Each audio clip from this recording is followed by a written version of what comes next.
Aguafiltro patrocina este espacio.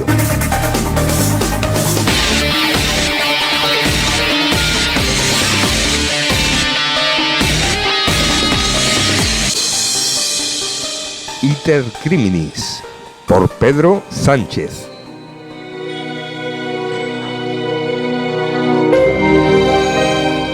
Bueno, y otro lunes más recibiendo a nuestro amigo Pedro Sánchez, que viene a contarnos otro caso, este caso de principios del siglo en Madrid, y nos viene a traer otro crimen, otro magnicidio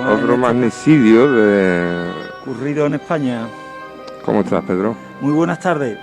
Lunes ya de primavera. Lunes ya totalmente Huele primavera. a domingo de Ramos, una barbaridad. Nuestra Sevilla despierta, no solo por el derbi. Bueno, los béticos hoy se han despertado regular, ¿eh? Bueno, yo soy bético, pero verás, me alegro mucho de que no ocurriera nada. ¿Diferencia entre crimen y magnicidio? El magnicidio lo recoge la ley penal como la muerte violenta de una persona con un cargo relevante, importante, en política, economía, alguien con peso y donde sus decisiones son importantes. Vale. Eso es un magnicidio. Nos vamos ahí al año 1921, a Madrid. Hoy traigo una efeméride curiosa que me ha surgido indagando a ver qué había pasado en España en 1921. La Catedral de Burgos cumple 700 años y las autoridades deciden trasladar allí los restos del Cid Campeador y de su esposa, doña Jimena. Pero ¿dónde está la curiosidad que apareja esto? ¿En qué nos compete a los sevillanos? Que una reliquia de San Fernando es trasladada desde la Catedral de Sevilla a la Catedral de Burgos, que envían un dedo del rey que tenemos aquí momificado, pues hace 100 años y una semana exacta, envían una parte del rey cristiano, del rey que reconquiste que tenemos en la Catedral de Sevilla, que se expone habitualmente, mandan un trozo de ese hombre a la Catedral de Burgos, 1921. ¿Pero dónde vamos nosotros? Vamos al magnicidio de Eduardo Dato Iradier. ¿Quién era Eduardo Dato? Era el presidente del Consejo de Ministros, época de Alfonso XIII, recordemos. A las 8:15 de la tarde del día 8 de marzo, unas crónicas nos dicen que fue en las confluencias entre la calle Serrano y la Plaza de la Independencia, y otra parte dice que el magnicidio, el atentado, fue en el tramo que discurre entre la Plaza de las Cibeles y la Puerta de Alcalá. Miguel, ¿quién celebra en las Cibeles en los triunfos?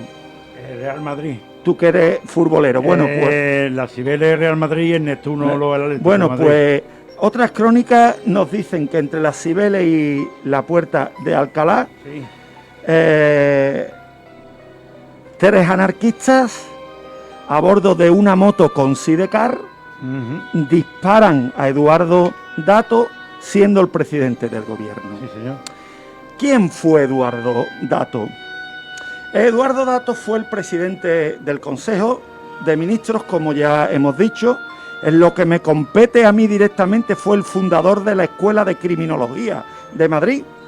Este señor fue un visionario y ya creó la Escuela de Criminología en Madrid, que más tarde sería cerrada en la dictadura de Primo de Rivera.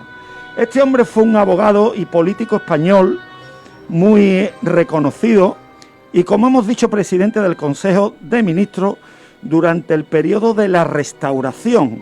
Decir que el periodo de la Restauración significó el esfuerzo de las monarquías europeas para legitimarse y no perder su presencia al frente de los gobiernos. Se convirtió posiblemente el miembro más importante del Partido Conservador, donde llegó a desempeñar una excelente participación, es decir, era una persona de peso. Fue impulsor de reformas sociales y mostró mucho interés por el trabajo, por los trabajadores y porque no se abusara de ellos. Bueno, ha llegado el momento de llegar al patrocinio, son solamente 1 minuto y medio y estaremos otra vez aquí con este caso tan importante y tan interesante que nos trae Pedro Sánchez.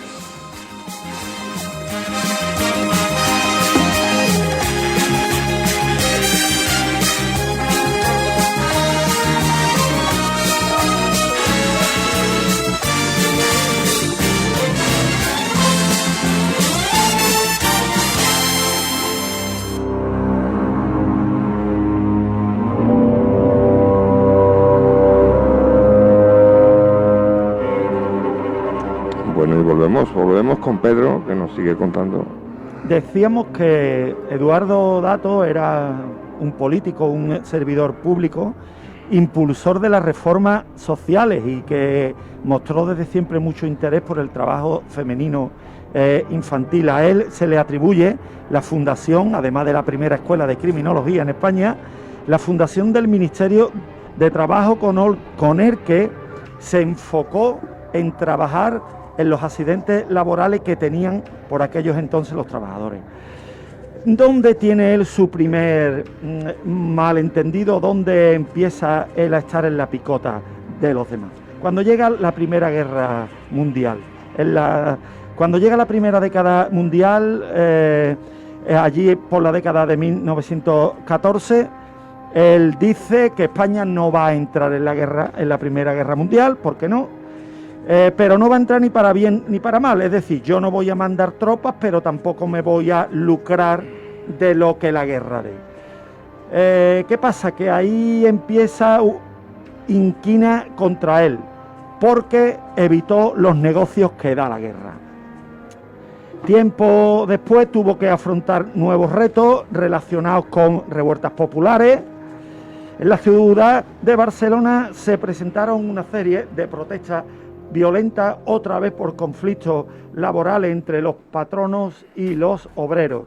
Las revueltas estas fueron a más y se vio obligado a hacer frente a ellas ordenando una política de represión que, como todo el mundo conocemos, no es lo mejor cuando pasan estas cosas. Eduardo Dato, como hemos dicho, se ve obligado a dar un golpe en la mesa contra el movimiento anarcosindicalista. Eduardo Dato deja un gran legado en las nuevas generaciones del mundo de la política en España. Fue un hombre que desempeñó muchos cargos importantes, como hemos dicho, pero tenemos que recordar que se tuvo que poner de frente a la gente que pretendía hacer negocio con la Primera Guerra Mundial y con el movimiento anarcosindicalista. Otra curiosidad que nos citan las fuentes es que se enfrentó a lo largo de la vida a una afectación que era una tuberculosis de evolución lentísima. Es decir, este señor tenía que estar entrando y saliendo de los sanatorios. En un discurso en 1910 en la Real Academia de las Ciencias Morales y Políticas se muestra crítico con el liberalismo social traído desde Francia. ¿Qué ocurre? Que estimaba, sin embargo, compatible la caridad cristiana y la justicia social. ¿Qué nos viene a decir? Que era un político del pueblo, que se ponía de parte del pueblo y miraba por el pueblo. Eso sí, recordemos que estamos hablando de políticos, de hombres de Estado, muy al contrario de lo que tenemos ahora, que más bien tenemos navegantes que hombres de Estado. Estas personas estaban acostumbradas a coger el toro por los cuernos y resolver el problema. ¿Qué motiva el asesinato del presidente? ¿Cuál es el detonante?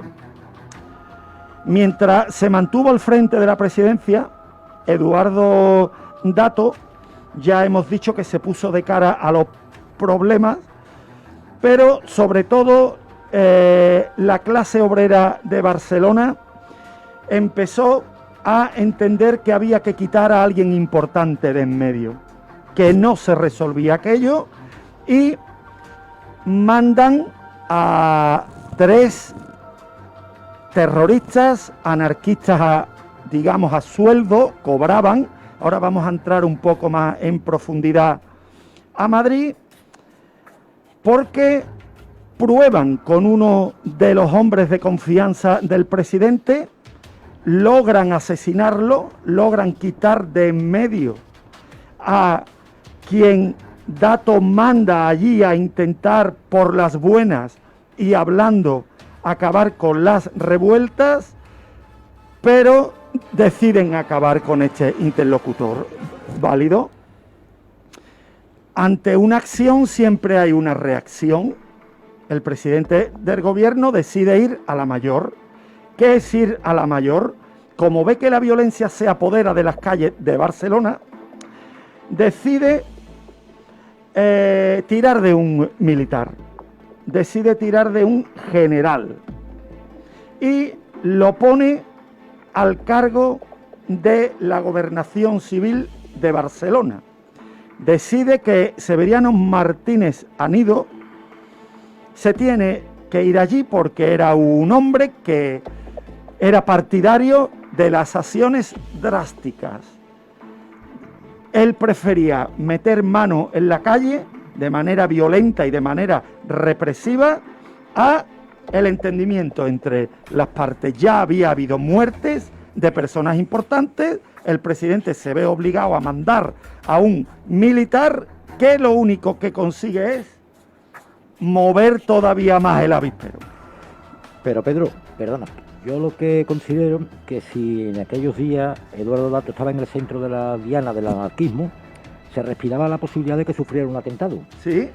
Por eso sorprende que su coche oficial no estuviera primero blindado y que fuera acompañado solo por un conductor y un ayudante. No tenía escolta. Exactamente. No tenía escolta. Cuando se olía que podía haber un atentado... No tenía escolta. Porque es que hay cosas raras, por ejemplo, estamos encontrando con Eduardo Dato, pero es que anteriormente cayó Juan Prim, 50 años antes, ¿Sí? Cano Vaz del Castillo también, ahí hay una también, hasta Carrero Blanco. Trilogía en los magnicidios que le vamos a ir dando forma los lunes. Claro. Le vamos a ir dando forma porque creo que nos vienen bien para entender un poco la revuelta política que tenemos hoy en día en España, que está todo un poco convulso otra vez. No, la clase política parece que no encuentra su encaje. Porque fíjate tú comentaste muy bien antes lo de la motocicleta. Aquí ponen, según los datos que tengo yo, una motocicleta Indian con sidecar. Sí. Y con 3 anarquistas a bordo avanzó por la madrileña calle de Alcalá, desde la plaza de Cibeles, siguiendo de cerca el automóvil de Eduardo Dato. Sí. Y a la altura de la puerta de Alcalá, el conductor de la moto, Ramón Casanella, se colocó en la parte trasera del coche en momento en que los pistoleros Pedro Mateu y Luis Nicolau dispararon contra el presidente del Consejo de Ministros hasta acabar con su vida. Ahora vamos a entrar ahí, que es curioso, porque hay curiosidades, entre otras que se circulaba en España por la izquierda. O sea, en aquel entonces en España circulábamos como los ingleses, ¿no? Como los ingleses. ¿Cómo se desarrolla el magnicidio? Como ya hemos dicho, 3 pistoleros a sueldo llegados desde Barcelona en enero de ese mismo año. Pedro Mateu, Luis Nicolau y Ramón Casanella estudiaron durante algún tiempo la rutina y los itinerarios del presidente. Eduardo Dato se desplazaba curiosamente y había constancia de que estaba amenazado de muerte, como bien has dicho, en un Marmon modelo 34, carrozado por la marca americana Marmon Car Company, que era, para que nos hagamos una idea, para que tengamos una foto, era el vehículo que llevaban la banda de Al Capone cuando iba a tirotear, el típico vehículo negro, el típico vehículo negro.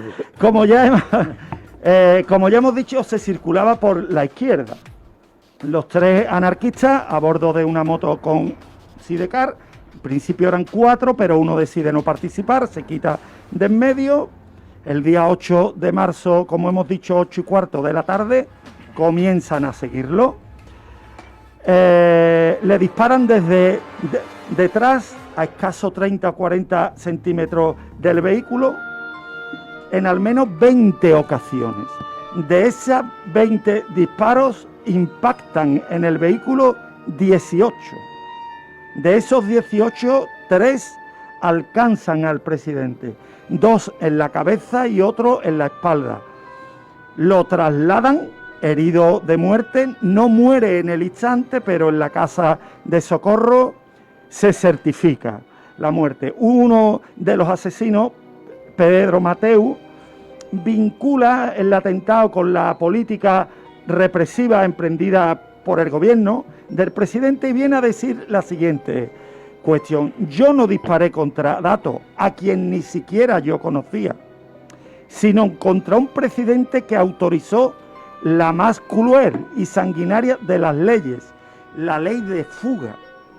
La ley de fuga fue una idea del gobernador militar que envía a este hombre a Barcelona, de Severiano, que venía a decir algo así como que vamos a trasladar de una prisión a otra a aquellos presos que no nos convienen, le vamos a dejar la puerta del furgón entreabierta y cuando vayan a la carrera, carta blanca para asesinarlo.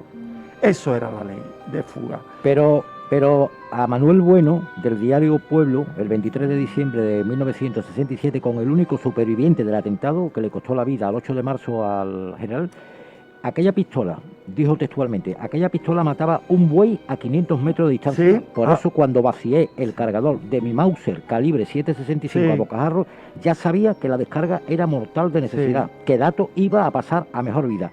Era una buena pistola con un cargador de 10 balas, tenía una culata para apoyarla en el hombro y hacer mejor puntería, pero estábamos tan cerca del coche que no tuvo tiempo que apoyarla en el hombro. Ahora vamos a entrar en las armas empleadas. Me recuerda, Pedro, a los tiempos que te he dicho antes de Al Capone. Sí, pero... Las armas que tenían cortitas. Pero bueno, fuimos pioneros en España, ¿eh? Ya atacábamos desde un vehículo móvil a otro, estilo los capos, ¿no? Algunas versiones difundidas por varios historiadores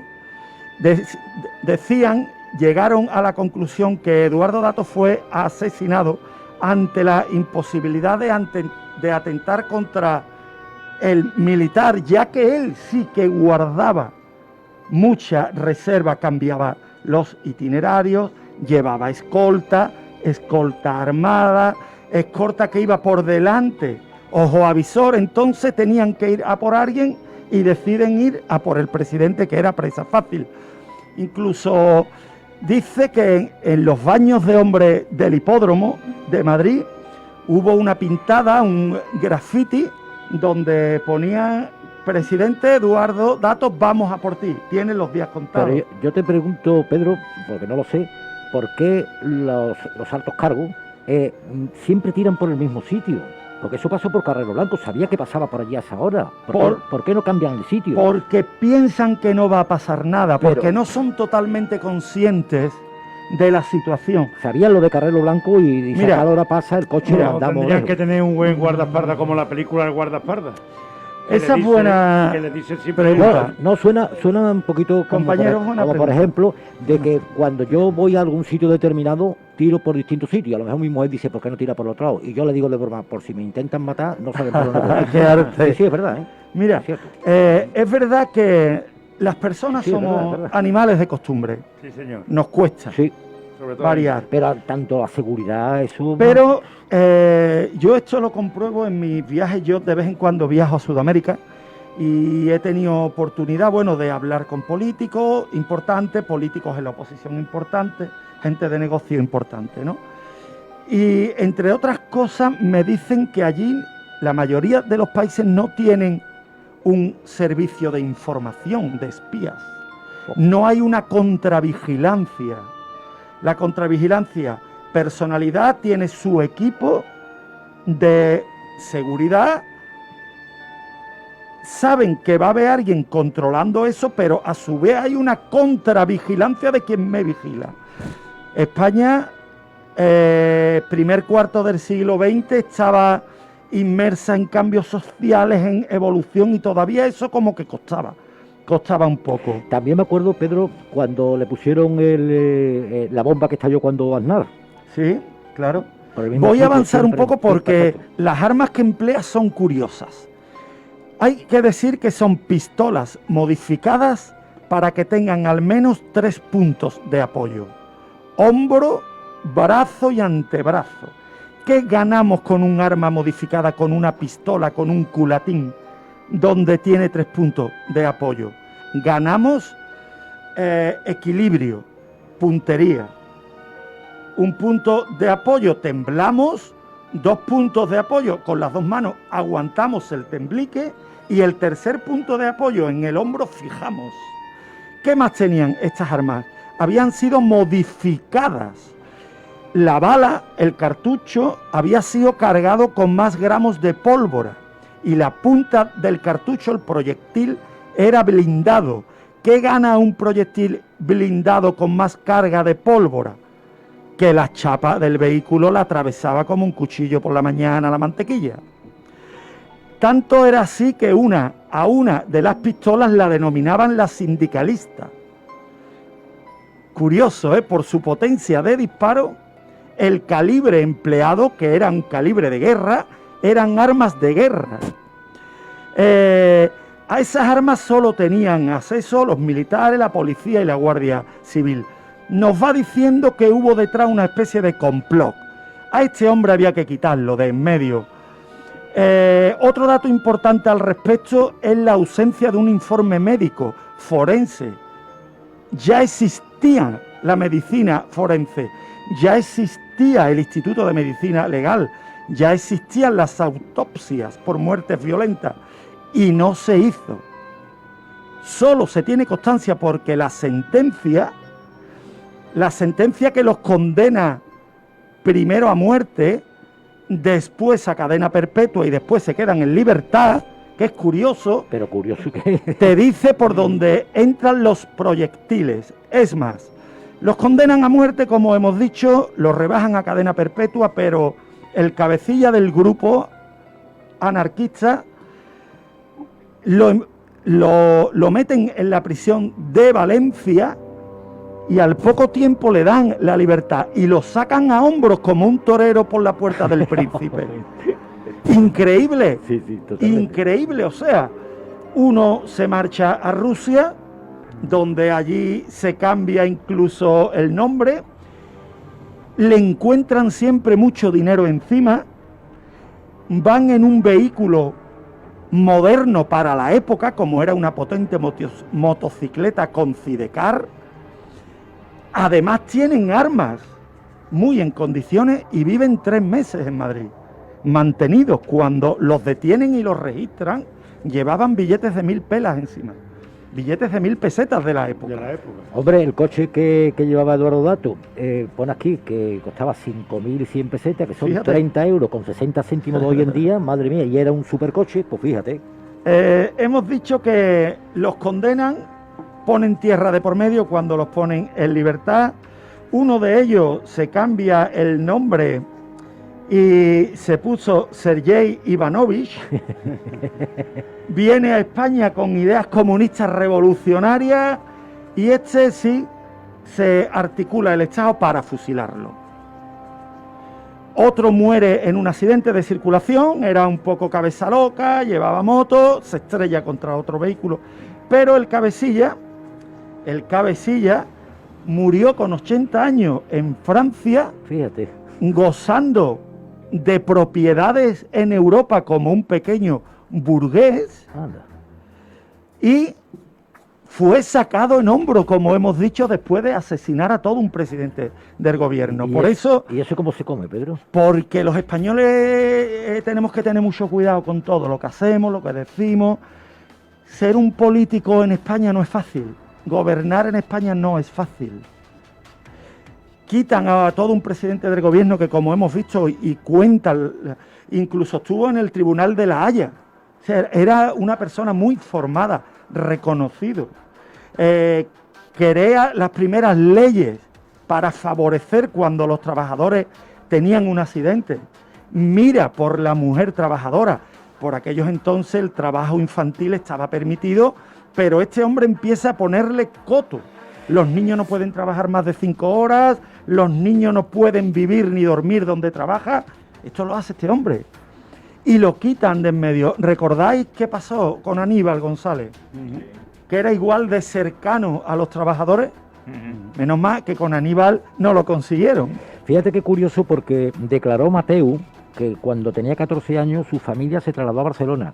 Estudió en el Colegio de los Escolapios. Por cierto, que siempre sacaba la nota más alta en conducta. Supongo que mis profesores quedarían un poco extrañados al ser detenido y confesar que había matado nada menos que a Dato. Pero no lo hice por dinero, sino por obligación moral. Mis ideas me impulsaron a hacerlo. Y dice, trabajaba en la fábrica Elizalde de motores como tornero ajustador. Ganaba 15 euros a la semana y no le iba nada mal. A los 18 años se había ganado las ideas anarcosindicalistas. Sigue siendo anarquista. La gente cree que los anarquistas somos partidarios de la violencia, pero no es verdad. Somos gente pacífica que practica el lema vive y deja vivir. Cuando alguien no nos deja vivir, lo suprimimos. Claro. Bueno, y Qué frialdad, detrás de todo Qué esto frialdad. hay una mano negra, ¿no? Claro, cambios de gobierno. Claro. Ya hemos dicho que le dice al mundo que España no va a entrar en la Primera Guerra Pero además Mundial. dijo, después declaró que no se arrepentía de lo que había hecho, ¿eh? Eso es duro, ¿eh? Porque tú puedes hacer un acto violento asesino. y después arrepentirte, pero no se arrepentía. Y además que dice que no asesinaba por conocer a Dato, sino por el cargo que ocupaba. Sí, pero también existía una jerarquía de, digamos, de anarcosindicalistas a sueldo. Estaba el informante que cobraba un dinero, Por eso te digo que el que ponía la bomba que si cobraba eso otro, no era un- y el pistolero que era la crema. si eso no era un detalle de ideales, es decir, ahí hay un trasfondo Siempre, y eso no sale a la luz. siempre no sale. O sea, aquí la investigación fue un desastre. Los investigadores de la época, imagino que le pondrían trabas, que le ofrecieron mejoras personales, laborales, económicas, y fue una auténtica chapuza. Tanto es así que donde únicamente se dicen las lesiones mortales que padece el presidente es en la sentencia, pero porque se redacta en la sentencia, no porque se le añade o porque se extrae del informe forense que no existió. Fíjate, dicen que compraron la moto en un salón de exposición de la calle Trafalgar. Sí. La compramos el 20 de febrero y nos costó 5.100 pesetas. Era una Indian de 7 caballos, color gris, corría más que un bólido. Tenía un pequeño inconveniente, el sidecar era solo de una plaza, entonces decidí que Nicolau dispararía desde el asiento trasero de la moto y yo desde el sidecar. Todo estudiado, ¿eh? Claro, venían a matar a alguien importante. Los magnicidios. Magnicidio, por ejemplo, fue el intento de asesinato del Papa por el turco. Magnicidio, que no lo consiguió. Aquí yo veo un poco de paralelismo en la actualidad. Hombre, España ha evolucionado en 100 años, quiero pensarlo, pero estamos otra vez en esa vorágine de presidente de gobierno en la picota, presidente de gobierno amenazado por sus socios, amenazado por la situación de pandemia y de crisis económica. Estamos pasando otra etapa peculiar. Esperemos que no volvamos a los tiros. Hoy hay que hacer hincapié de que se ha ido del gobierno, ha presentado la dimisión del gobierno. Una dimisión orientada, ¿verdad? Totalmente. El vicepresidente Pablo Iglesias, porque se va a presentar candidato a la Comunidad de Madrid, ¿no? Comunidad de Madrid, o A sea la que Comunidad de Madrid. no Bueno. sé, yo lo dejo en el aire, pero mira que como salga, vamos salga presidente de Madrid, no te digo nada, poquito a poco. Curioso, bueno, Mira. Bueno, lo importante Yo pienso es que no va a salir. Yo creo que pero- en Madrid ahora mismo yo creo pienso- que no, ¿eh? No, ya, pero como hay tanta sorpresa en la Hombre, política... puede ser, claro, si se presenta él también habrá hecho su sondeo. yo quiero entender, bueno, que es una evolución, que es una transición, una coyuntura política que estamos pasando, Pero bueno, aquí hoy nos ha traído más de la política del Eduardo Dato. magnicidio Nos ha de traído Eduardo Dato, que, bueno, en Sevilla tenemos una avenida de Eduardo Dato. Totalmente. Da A la gran plaza, ¿no? a la gran plaza. Al campo de Sevilla. Al campo de Sevilla. Ya lo tuvo que nombrar, hombre. Que allí ganó, Hombre, por claro, cierto, sí, Miguel. estaba loco por decirlo. Sí, hombre, colindante por donde hacíamos nosotros también el programa del Pingüino antes, que era Portacelli. San Francisco Javier, Sí. pues una de las que atraviesa es la avenida Eduardo Dato, muy famosa. en Para Sevilla. terminar un poco con estas curiosidades, por si alguna vez van por Toledo, el vehículo se expone, aún con los impactos en la parte trasera derecha, si lo miramos desde la parte de detrás, Sí. tiene 18 impactos y está en el Museo Militar de Toledo, junto con la moto. Ah, La curioso. moto con sidecar de color verde. De color Es verde. curioso saberlo para cuando En se Toledo. vaya a Toledo, pues saber que, Hombre, que por se puede favor. ver eso. Hombre. Es bueno Bueno, saberlo. esperemos que nos sirva esto para evolucionar, Un ¿verdad? poquito, sí. Hombre, y para tirar por otro lado cuando y coge otros caminos, ¿verdad, Paco? Y encima declara que lo detuvieron por idiota. No, pues era inteligente, eran inteligentes. Por eso a los 5 días Eran lo muy detuvieron. inteligentes. Bueno, nos despedimos hasta mañana.